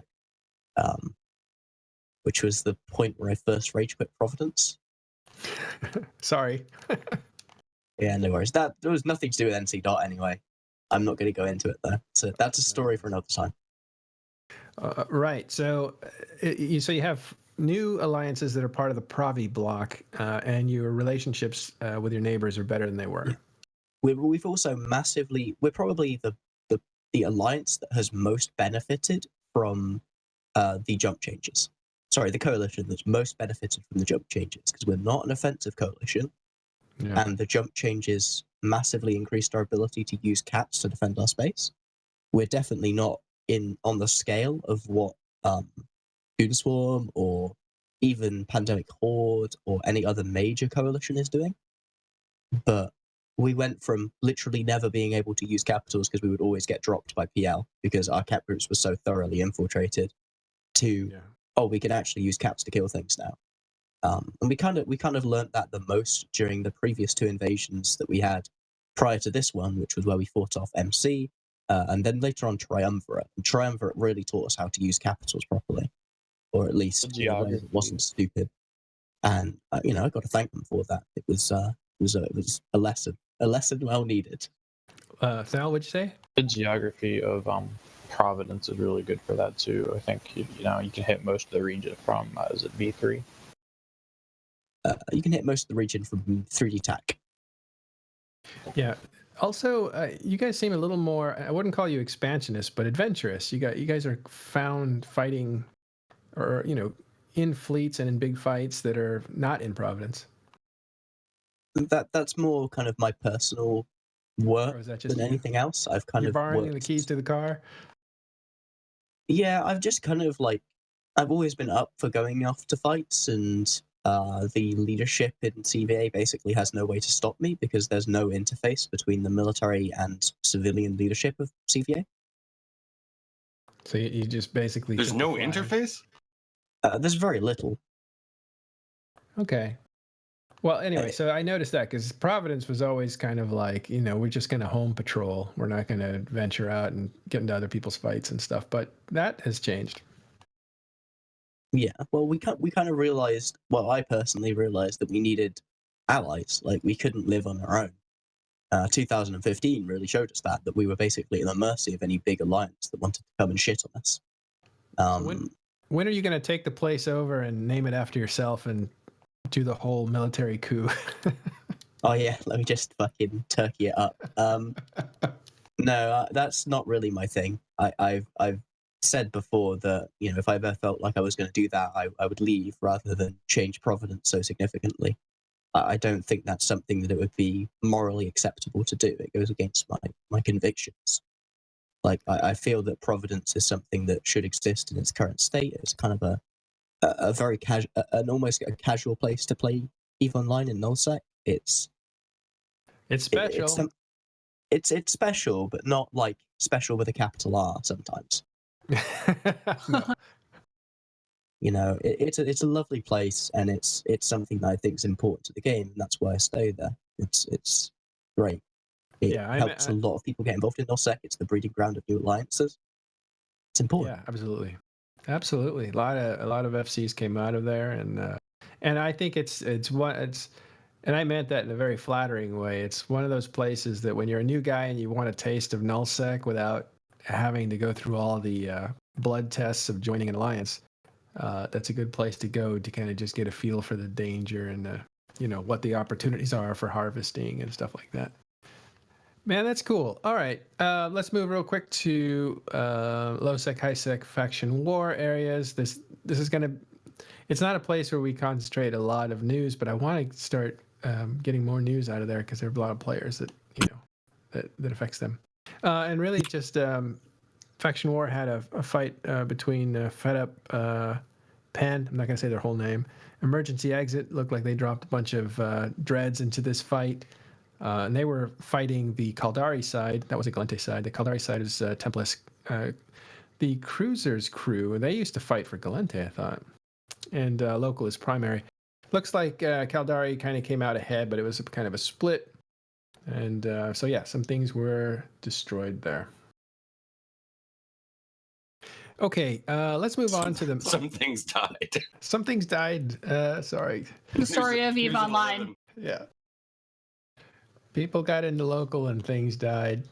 Okay, Meta Eve is another section that we want to talk about because those are all the stuff on the actual map, people fighting in nullsec and lowsec, that kind of stuff. But the meta is a whole different ball game, right? And so the first thing that we look at is the monthly economic report came out, and that is... and I saw an interesting tweet from Noisy Gamer, who's always interesting. You said something like the indications are that people are coming back to EVE. Can you qualify that? Tell us what that means. Okay, so the reason I said that is one because we had the expansion that extended the alpha skills, number one. And then when I look at the monthly economic report, the active ISK delta actually went up. Normally we've seen the delta go down, and that and so when it goes down, it indicates that players are leaving the game more than they're coming back into the game, because that's like the amount of ISK that's actually active in the economy. And so if you see the number go up, it means that people are coming back to the game. Or it could mean, because it was only 1.9 trillion or something or so, that Aerith needed some extra money and he went onto some old accounts and activated them again. So it could be Aerith just needing a little bit of extra cash, or it could be that people are joining the game faster than they're leaving. Well, hold on. I personally think that it's more to do with the fact that people like Darkness are printing ISK faster and potentially the Chinese coming in. Hold on. But wait a minute. Number one, it was only positive by 1.9 trillion. Look at prior months where we've seen increases, and it was, it's been way higher, 7 trillion, 8 trillion, whatever. And even when you go back to the chain, let me roll back a second here. Number one, it never hardly ever used to be an up month as far as active ISK delta. And now it has become more volatile, where you will see up months and you will see down months. mainly because of the way that they're now calculating it. It used to be that was calculated based on your money wasn't calculated into the EVE economy unless you were subbed, right? So it all came down to subs. Now it has to do with 30 days of activity across Omega and Alpha. If you are not active during those 30 days, then you're, in the next calculation, when they run that calculation, it comes out, or it comes back in if you were active. So it's gotten much more volatile now. I'm not sure that you can read into it that on any given month, a 1.9 trillion increase in active ISK delta is somehow different than the prior month where it was negative 27 trillion or something like that. I don't think you can at least read into it that it's got anything to do with incoming new blood, because you would have to support that with other data. I'm not entirely sure, but I think I would expect something like the ISK velocity to go up a little bit as well if there was new blood coming in. If it's just ISK being fauceted into the game, it's most likely existing players change in activity. But as I said, I do think that maybe the Chinese actually sucking on the ISK tit would actually increase it a little bit. And it's not any major bump, really. It's just a small increase in inclination of the ISK velocity, the ISK faucet. Yeah, that's why I said returning players and not new players. And it's just an indication that for some reason that the amount of players, or at least the wallets of the players that haven't played in 30 days, that they are less than the ones that are coming back playing 30 days. And also you have to remember that the active ISK delta also includes players that are banned. So it's not just, so whatever that amount is, you have to take that into account too. And it was still positive. Yeah, I mean, just so people are clear, active ISK delta in the monthly economic report reflects ISK leaving the game, not through sinks, not through anything like that, but leaving the game, A, because of activity, or B, because of it's bans and new logins, right? But reactivation of accounts, and they are 30 days delayed, so that means that they should be 60 days delayed on the MER, as far as I remember. Let Dirk finish his thoughts. Well, but I just want to go back to the last 4 months. The last 4 months, okay, so September, October, November, December, negative 20 trillion, positive 7 trillion, negative 28 trillion, positive 1.8 trillion. So, I mean, again, it is much more volatile now than what it was prior to the introduction of alphas, where almost every single month was always just a negative. You would get a positive month once in a blue moon. Now it's much more volatile. And it's important to note that the negative numbers comes from bans or lapsing accounts, right? So it's just so people actually know what we're talking about. I think when you look overall at sort of just the overall economy, the money supply last year expanded by the overall money supply, right? So the accumulation of everything over the course of the year was up 16.5%. I don't know that necessarily signals one thing or the other, but active ISK delta tends to be a very small thing. I mean, let's put it this way. When you're talking about basically, right, on any given month, let's say it's plus or minus 20 trillion ISK, right, for active ISK delta, you're also talking 100 trillion or more in bounties. I'm sorry, in total faucets. You're talking 65 trillion just in bounties alone. So I mean, that active ISK delta is really sort of an inconsequential number in the grand scheme of things. Yeah, at this point, because of the size of the EVE economy, that number is a rounding error. Or like I like to say, it's the money that Aerith finds in his couch when he's trying to order a pizza late at night. Oh, can I just remark that I was actually right from my prediction? I didn't think I was going to be, but I was in doubt because Aerith said that we would not actually get the Delve numbers above Forge production, but they actually were if you added Querius. Yeah, but we're talking about Delve and not Querius. Let's not lose all the fans by getting too deep into economics. But what's the major takeaway, Dirk or Noisy? What does the economic report say this month?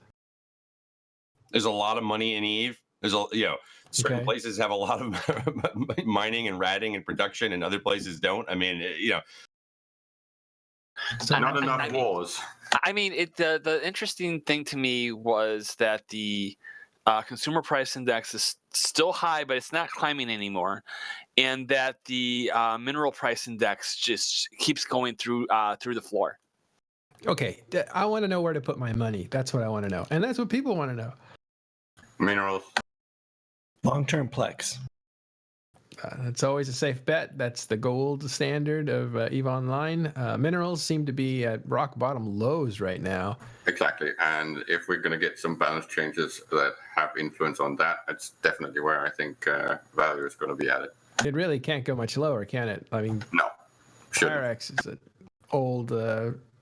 And trade we prices. might actually start getting some more skirmishes and wars happening. So that would actually. Capitals now, before the value goes up. What's that? The low price of minerals has driven the price of like Super Saiyans so far down. Yeah. It's crazy So, how cheap they are. all the stuff built by the minerals is super cheap. I don't know. Is that just, is this just kind of a CCP's way of transitioning us? They're letting us have stuff cheap so that we can keep active. No, they're not driving it with that kind of intentionality. Okay. 2 glasses of sparkling wine. I will disclose that the most recent Ragnarok I bought was 50 bill. How about I that? think it's an unintentional consequence of some of the design changes. It's not something that they intended to do, but I think that's what they're starting to roll back. I had some people from the north joining our corp, and when they saw the prices of supers and dreads and everything, capitals on our forums, what those are, they freaked out. Like, what the fuck? It's so cheap. It's the difference is billions. Well, somebody, Veltel here says Plex and injectors. Well, I don't necessarily think that's a safe bet. Of course, Plex, if it's going to have a spike in actual nominal value, but not necessarily in real value. And I don't think injectors and that stuff is going to keep rising that much, because the utility will be laxed a little bit from the changes that CCP are going to bring in. Well, the skill injector farms kind of keep the value on that pretty low, and tied to Plex for the most part. I don't think it's going to rise independently of Plex. Got it, Dirk? Well, no, I was just going to say that, if what you're looking for is just a place to park your money, storage of wealth type thing, Plex remains the best. It remains a good place simply because there's very little in the way of long-term downside there. Okay, even if there's not necessarily incredible upside, which depending on what they do in terms of demand drivers there, right? Typically, they're never taking any of the demand away, right? They're only adding to the utility of Plex over time. So if you're just looking for a place to park money, as opposed to using money to actually generate return actively, that's a completely different story. But That's not entirely true, Doug. If you consider alphas, alphas is a reduction in utility, right? Hold on. Let me just finish the one piece there, and that was basically because Plex still has, at the very core base of it, right? It's tied to the value of game time, right? So everything at the else, very least. at the very and when you add the utility and the Hold on, usability that's of not alphas, that is reduced, right? That's not an opening to interrupt, Dirk. I'm sorry, I did that first. No. I was finished with what I was saying there. It's just that's why I say storage of wealth, right? I mean, like, you're not going to store your wealth in Tritanium, right? You're not going to store your wealth in a particular module or something like that, right? There, you're making an active bet on something. I'd actually almost disagree with that, because storing your wealth in Tritanium is actually a more safe bet, because that's always going to be needed, and it won't really change much in utility, because not they if you don't did it a rebalance month that a ago. lot. I don't think the Tritanium, I would say, it's always needed more than Plex. I think they're both always going to be needed, but I think Plex is probably a better gold standard. Well, the problem, but CCP is reducing the utility of Plex and adding it, making it more free to play and casual to play. So unless they are adding benefits to Omega accounts, or they are adding content in the next store, you're not adding utility to Plex. It's Well, I would being argue used. that adding alphas increases to because I played alpha for a while after quitting, and like honestly and truly playing it, I was like, okay, so I see what you're trying to do here, and I get it, but it's not enough, and I need to Plex to be halfway useful right now. So Also, to if do you- anything I want to do, so I'm gonna Plex because the alpha is not good enough for me. If you look out at the next 5 years, looking forward into the future, CCP will add more things you can do with Tritanium. And they will add more things you can buy with Plex. And I would argue they will add more to the latter category than the former. Okay. Well, but my thing about minerals, right, is that look, they can make a whole number of changes out there in terms of the build requirements or something to do with mining or what have you, right? Whereas with Plex, it's not quite the same thing. You know, chances are they are not taking away the utility that exists in that currency. So there's just more potential volatility when you get down into individual. And I said Tritanium simply because it's just a thing, right? Any form of mineral or Moongur or whatever, they can make changes to the game that then have an impact on the volatility of what goes on, with that particular item. Right. All right. A little correction. When I was talking about faction war, and I said that that Cruiser's crew was Galente militia before. They weren't. They were actually not in the faction war. They were just low sec and blowing things up there. Interestingly, they got a keep star, but it was blown up by goons in December. So, some interesting stuff going on there. We'll probably have a show on it. We'll invite old friend Ash Dorathi, who's part of Fed Up. I think he leads that effort. We'll get some faction war guys on here and see what's going on in LowSec. Well, definitely don't forget to get Suetonia on. He's been leading a new corporation called Aggressively Feeding in DAO, and he's been having a great time by all accounts doing that. Called what? Aggressively Feeding? Yes.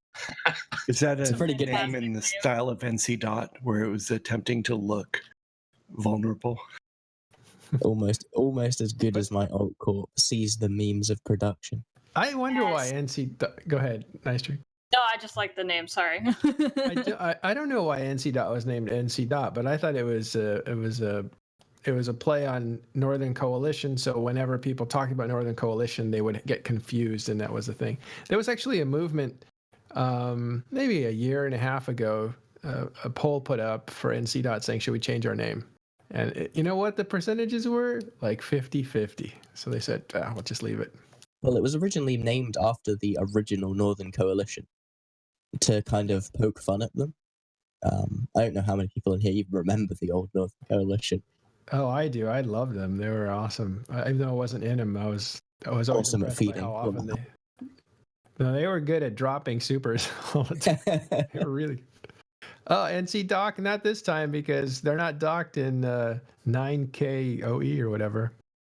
So, yeah, I liked NC Dot from the beginning. They were just for, you know what? A lot of it is wrapped around Vince's personality of being just a ferociously aggressive FC. They bring all the might all the time.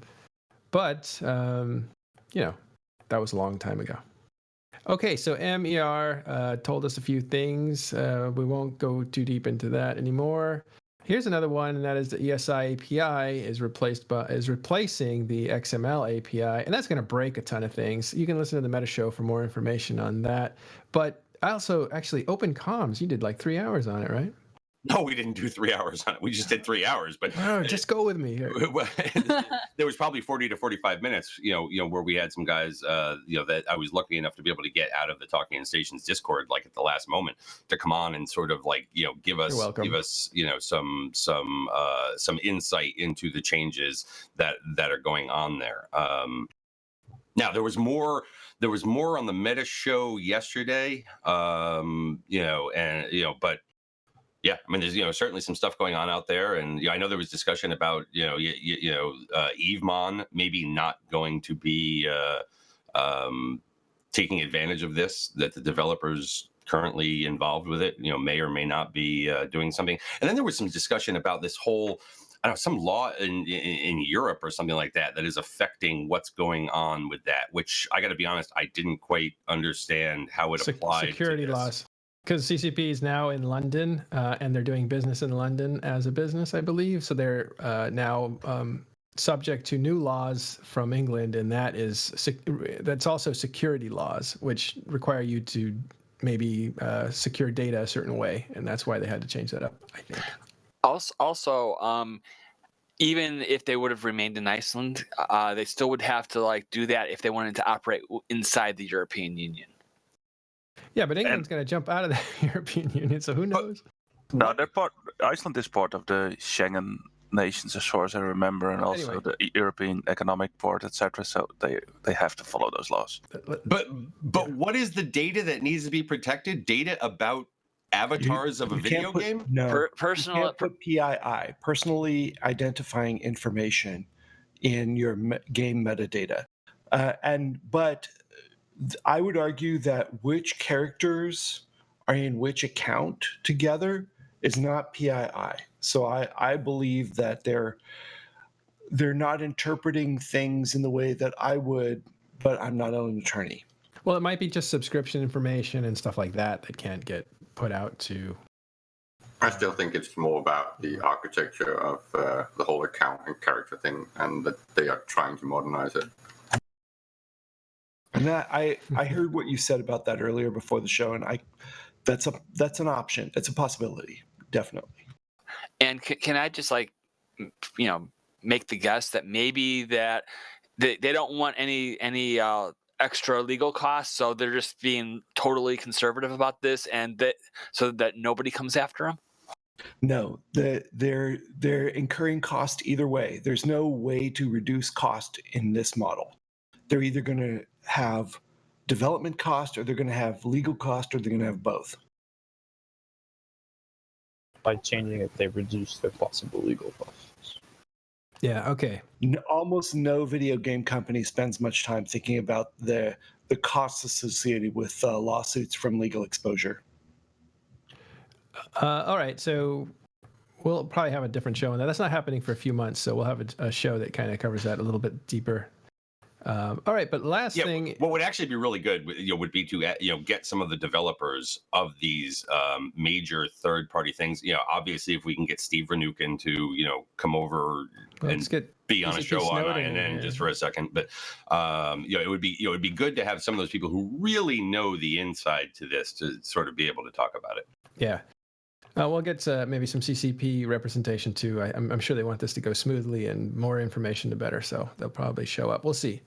Last thing we want to cover is the, if you guys aren't tired, should we go on? All right. 2018 preview, and that is basically just what's coming up early this winter here in January, February, and March. The agency is okay. This is happening on Tuesday, guys, so be prepared for this. The agency is going to get a revamp. They're going to add faction warfare, incursions, expeditions, and epic arcs are going to see an improvement inside of the agency. Nystrik, do you know what the agency is? Nope. I was just going to ask. Yeah. I think it's actually a really cool thing. But basically, it's a radar of content. So when you get into the game, you can see all the stuff that's around you. Cool. All the stuff's going on. So I think they're going to be putting in a lot of stuff into that. And they keep adding stuff. So that's their new thing, is they're going to add stuff to that. So when you get in, you'll have a context of what's going on around you. I don't think it'll be PvP stuff, but you can get that through the map anyway, how many people have been killed and all that stuff. But one of the byproducts of that, and I know Noisy Gamer is going to blow a fuse right here, is the journal is going away. And that was mostly used the way they thought it was, and that was with agents being there's like 5 or 6 tabs on this journal that you have right now, and it breaks down to agents tab getting about 10% usage, expeditions getting about 5%, contracts 1% or less, planetary launches, epic, journal, and incursions all less than 0.5% or something like that. And nobody seems to have used the loyalty point tab, so that's probably, or journal, so that's probably going to go away. But it's just tied into the whole thing of I call it the bypass operation because that's what they've been doing for the entire year of 2017, right? They've been taking out things and modernizing things and moving things onto new and more up-to-date platforms, right? And that includes things like the API and ESI. Yeah. Now, am I nuts or is it going away? Because I think I just shocked the heck out of one of our fans here. Naughty Von Dutch. What's that? Well, the agent finder is going away. Well, yeah, the agent finder is going away as well as some of the journal stuff. I'm really going to be blown away by the agent finder. That's what's really got me upset. If the Epic Arc tab goes away in the journal, I'm going to be upset because I really like that feature. I'm going to be upset because right now what's the thing that they're replacing it with? That map that shows you nearby content? It's Agency. Yeah. No, there's another one. The map that you're supposed to use to find content near you. It shows like everything. They're adding faction warfare to it actually, which is really, really cool. I love that. But I can't remember what that thing's called. Is it called like the content finder or something? That's what they pitched it to us as. Isn't that considered the agency? That's what I call it. that's the agency.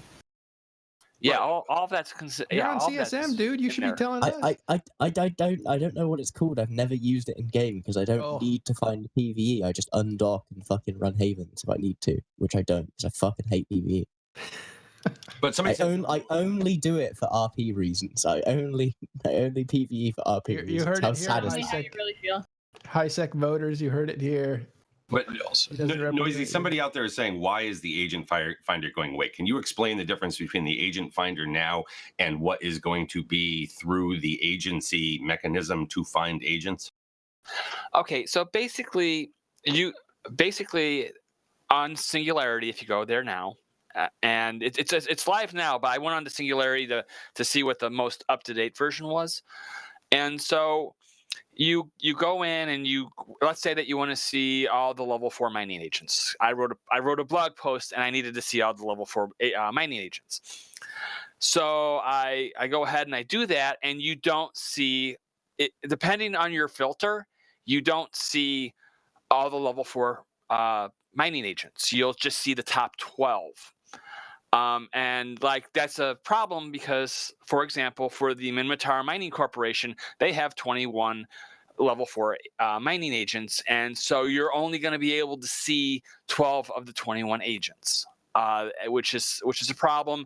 Right, currently the capability is you get to see all 21 agents, and the upcoming year you'll only be able to see 12 because that's all that the agency allows you to see.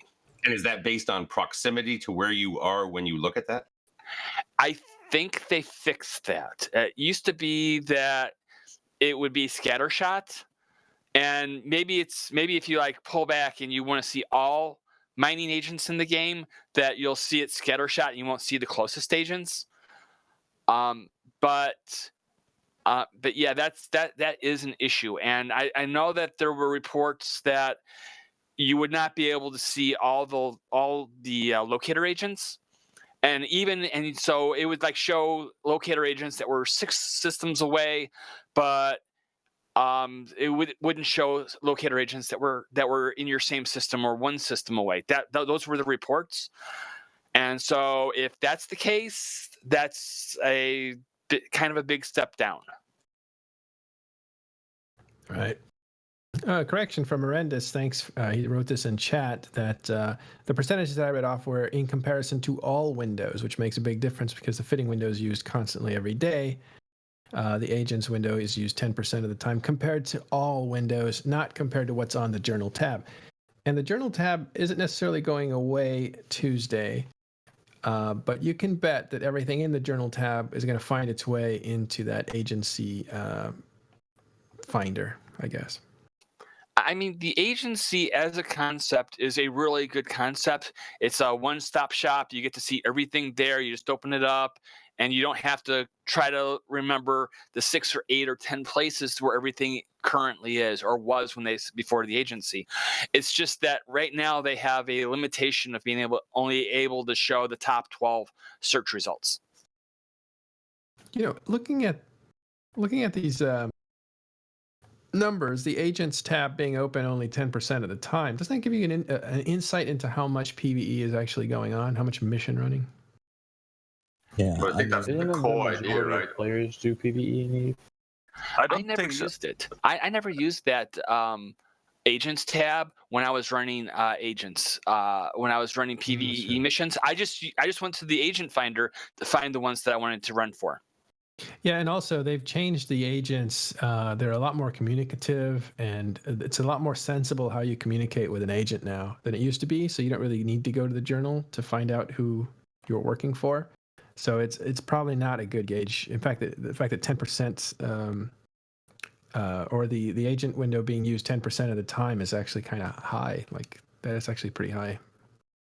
That's kind of the idea, right? It's to make the game more new bro friendly and remove some of all the complexities and the hidden menus and things that you have to actually know about to be able to play the game. I do think that all of the old things will then be put onto these new UIs and new design ideas, and I actually think that it's really good for you because I think it will actually help with player retention. Something one of you guys said earlier was I wonder how many people do PvE, and I will say that I was talking to a CCP employee like 6 or 7 months ago, and they brought up a statistic from their surveys about just how many people see themselves as PvE only, not a mix between PvP and PvE, and it was a lot larger than I think a lot of the established player base would expect it to be. How large was it? I cannot divulge that information. If it's not at least 60%, then I would be surprised because I think that over half the players of EVE consider themselves PvE only. I'm not going to play the over/under game with you, Noisy. Think about like when you go through high Hey, sec. I had to try. You got to be low on that. When you go through high sec, there's like 30 plus people in each system. You go to low, it drops to 5, and then in nullsec, a lot of systems are completely empty other than like staging and ratting systems. There's just so much more concentration of players in high sec, and I think a lot of them we're all insulated from because we're primarily nullsec, very kind of war focused. But a lot of the players in EVE are outside of that kind of bubble. Well, that comes down into the whole debate, or the whole argument out there about, where is the population of EVE in terms of players, and how many people have alts and all that kind of stuff, right? The 1.2 or 1.4 or something like that, accounts per player and whatnot. Well, look, we know that there is an incredibly long tail of just single account holders out there that may exclusively reside in high sec, and if they do, chances are they are probably exclusively PvE in some way or another. Yeah, but Amen. The question is like only PvE, because I think a lot of people would say, yeah, I PvE, but I also do a little PvP here and there. No, I don't know. Well, I think it exists, but again, if you really had to, which I'm sure CCP is capable of doing, looking at the entirety of their player base, right, and just how many are exclusive to high sec. I mean, yeah, you're going to have some of those people that maybe do some of both, right? But again, this long tail out there of people who log in, do missions, do these other things, mine in high sec, whatever. I mean, that's all PvE, and they may consider themselves, basically exclusively PvE players.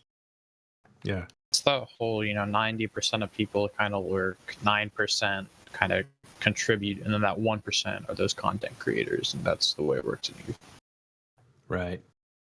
So, Nicetrick, you've been out there playing other games. I think actually been going to school or whatever, but you've been busy. You have not been playing EVE or anything like that. Have you been checking on it? Yeah, pretty much constantly. I'm always looking. Like I said, I always look at the map, see what's going on at the very least, and then usually tune in to talk shows and see what people are saying, because it's always interesting to hear about the changes and stuff. Because sometimes I read CCP's stuff and I'm like, okay, but what does that mean? Because I don't know the game well enough to really just read the notes and be like, that's going to impact it in XYZ ways. Interesting. Have you tried to, with the new alpha changes, have you tried to run some things? Now you can fly battleships and all those kind of things? Yeah, it's definitely better. And it's definitely been a thing where I'm like, well, at least I can not just fly rifters, because as much as they're like, my spirit animal, at least it's something else. But I haven't had the chance yet to sit down and actually just try it out. And that's kind of funny because Nistric has still been relatively connected, I want to say, to one degree or another to the game, over the time that she really kind of hasn't been playing it, right? I've got a buddy who just came back. All right. He was actually one of the co-founders of my corp back in I don't know, 09 or 10 or whatever, when I built that originally. He hasn't been around since pre-Phoebe. Wow. And I'm like, oh my God, dude, there's so much we have to talk about. Don't even undock yet. just let's have a chat.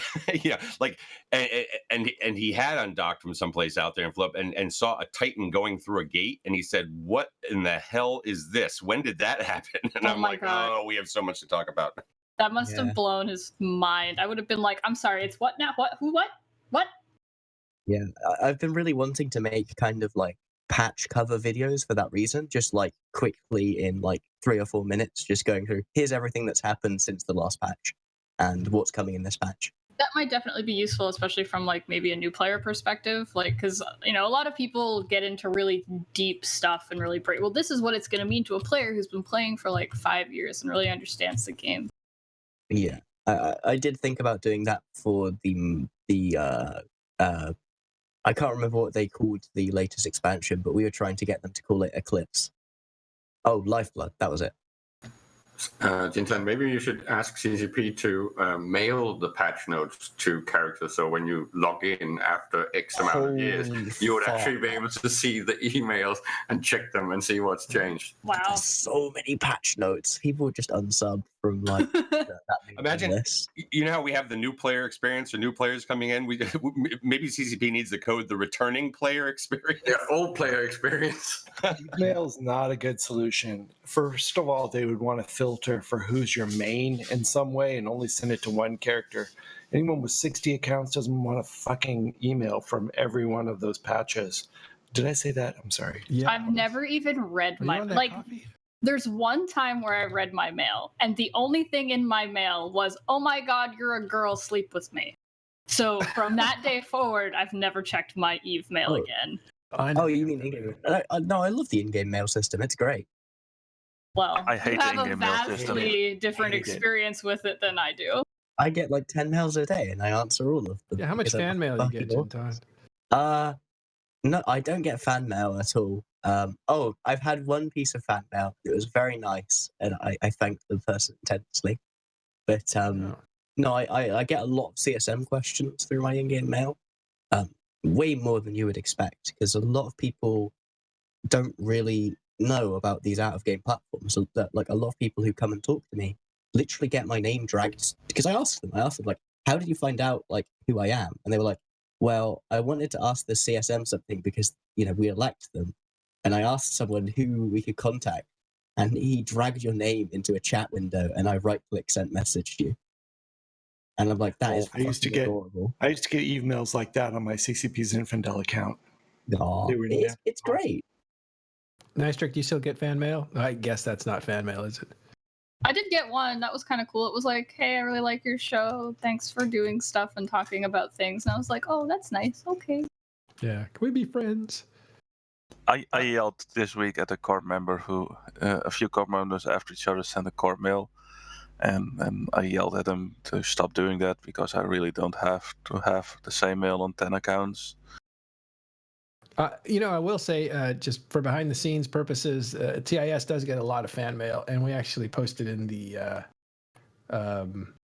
patrons mixer. Basically, patrons and show guests and staff have this channel, and that they all get to see the fan mails that comes in.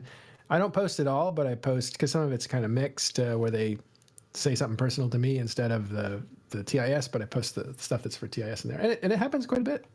So thank you guys for letting everybody know you appreciate them. It helps. I mean, you can see Jintan needs a hell of a lot more fan mail than he's getting because he does some amazing work.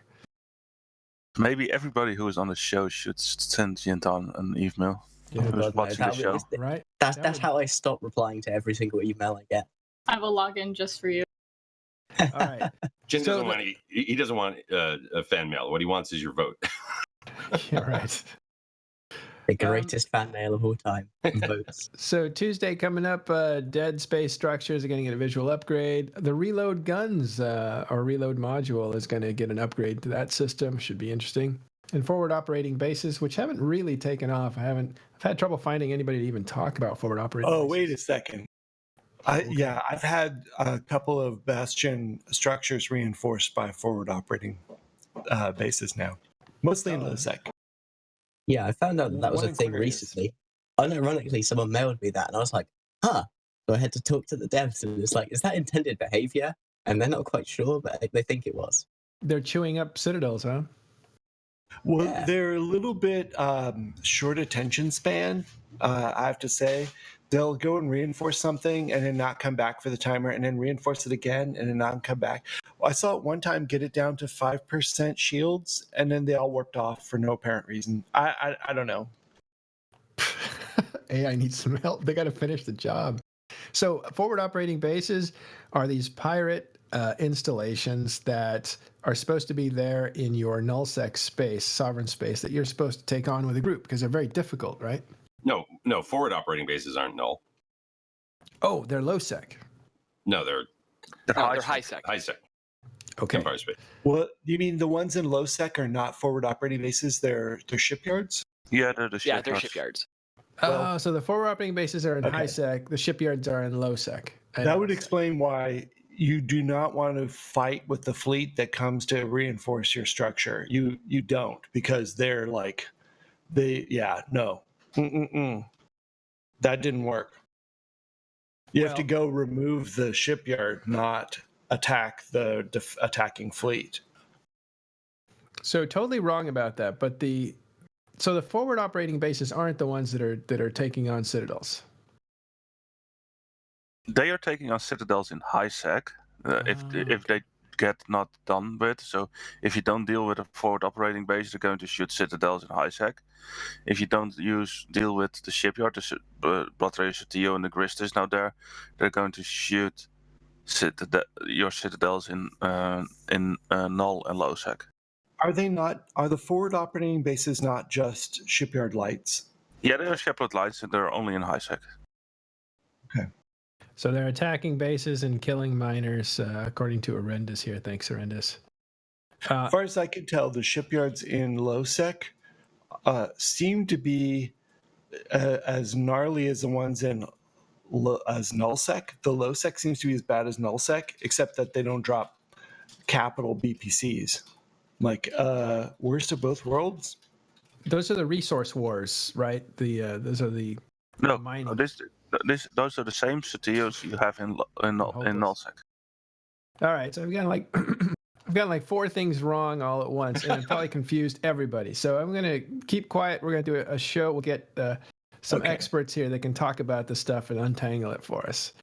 I'll try to get some video footage of us getting one of our structures attacked by those things. I'll jump in and do some PvE to get some experience with the stuff, because I did not play with it before it came out, and I haven't played with it since. Okay, Upwell Structures 2.0 is coming later in the year. Hacks will get a balance pass, as will their little brothers, the assault frigates. As you know, Hacks are heavy assault cruisers. And then Faction War Citadels, that's the big gold rush war that Genton's talking about. Faction Citadels, not Faction War Citadels. Sorry, Faction Citadels. 5. Like that, I'll use your map. Meryl, do you want to take the nap that I had, where you like sleep for exactly 3 hours? Can you tell I'm shaking? Like my confidence is shaking. Now you're just not sure whatever you say. Yeah, like I don't know what I'm saying anymore. Somebody talk. And finally, FanFest. And this one I got wrong too. I thought it was the last FanFest in Iceland for a while, but apparently there's another one in the summer. It's going to be a bunch of fan fests. Well, okay, so back at Vegas, right? One of the things that they announced was that in 2018, all right, that FanFest, their 15-year anniversary, it's going to be really big, blah blah blah, right?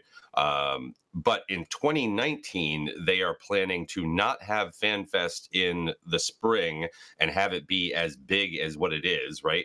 But they will have something in Iceland over the summer, and then they're talking about having 4 FanFest Vegas, FanFest Amsterdam, I think, FanFest Down Under, I think was the other one, and then possibly they're talking about an East Coast US one. So these 4 other things. That'd be great. I'm going to be honest, okay? I would wait until FanFest this year before we really start to wonder, is 2019 really going to be what they said there, or maybe are there some other changes that might revert that? Who knows? I'm kind of personally worried that the current community team will not be able to handle the workload required to make that happen. That's not to disparage the people who are left there, but that's a fuck ton of effort. You hire a team. They're already stretched very thin. Like, I'm like clenching my teeth just thinking about it, but I hope they can do it. Could they just outsource that? I mean, they already are going to some degree because they're working with existing player event organizers. Yeah. But I don't know. Let the I will say I'm really looking forward to this next FanFest. I'm think I'm going to be able to attend almost certainly, and I'm going to continue to try and convince CCP to do what I've been telling them to do for a long time, which is have like the earliest possible version of Eve that you can get running at FanFest, so that people can see how far they've come. Me and Fozzie had a great conversation with this over dinner in last CSM summit, and the earliest they could do was Trinity, because literally the drivers that you need to run old Eve don't exist anymore. No one has them. I was just going to ask if the code was actually available anywhere and anyone knew where it was. I seem to remember there was some like third-party server up at one point. Hold on one second. They do have the original launch code of EVE Online, like pre-overview EVE Online. Carneros, what were you saying there? Yeah, what you're asking for is so much harder than you know. It's like crazy hard. I've helped to some degree, very minorly, on EverQuest and EverQuest 2 now, on getting them to run again from the start. And it is so much work. It's like insane amounts of work. World of Warcraft is busting their ass trying to do it, and they're running various scenarios and trying to figure out how to do it. Now, admittedly, that's for a different purpose. They're trying to make it playable again now, and a good experience for someone who wants the nostalgia experience, which is not what you're saying. You're saying get it playable now and not necessarily a good experience, so that people will remember how far we've come. Yeah. Right? It makes sense. If you play Eve now with the expectations of what Eve is today, and you play the old game, you're going to be a little disappointed. All right. So that pretty much wraps up all the content we had today. And we have to move on to StratOps. All the stuff that goes on in Eve goes on every day, so we got to take off. But thank you very much for joining us. I will say one last thing, and this is on a somber note. That I guess it's going to be hard to say this and then go to goodbyes, but we'll do it. A sad note is one of the famed players for EVE Online, C4W3, lost his son Ramses in real life, and Ramses was a player that played from 9 years old until just under 24 when he passed away, unfortunately, and it's just a brutal loss. For C4, we really feel for him and extend our condolences. No words really kind of help in that, but just know that our thoughts are with you. It's sad to see a kid that grew up with Eve pass away early before his time. That's just terrible. Okay, but after that somber note, I do want to thank all the guys that showed up today. We'll probably have smaller shows in the future. That's one of the goals for this year. Maybe like 3 or 4 people having a discussion rather than this army of people. But there's just so many people we wanted to bring in and talk to. It's hard to decide which way to go. Nistrix, so nice to see you. What a surprise. Thanks for letting me jump in, guys. I really miss talking to all of you sometimes. So welcome anytime. This is where we hang out. Genton, thanks for showing up for Providence. And No worries. Apple Pear, thanks for bringing us up to speed on some of the stuff going on in Goonswarm. And Thel, a fellow newspaper man, appreciate you stopping by. That's right. I want to say thank you to Chris Absey, 16 months in a row, to Cowboy Pete, who subscribed, and Valorin. Thank you to Mad Viking 90,000 for 16 months in a row. Thank you to Tie Break for 3 months in a row. And also thank you for all the people supporting us on Patreon. Yeah. Thank you, Carneros, and thank you for tuning in. We got up to nearly, basically 200 people, and those are real views, by the way. There's no trickery. There's no, if you have it muted, it doesn't count. So these are people who are actually watching and listening to the show live. I want to say thanks for tuning in with such interest. Really appreciate it. All right. So that's going to wrap up this week. We will see you next week on Talking in Stations.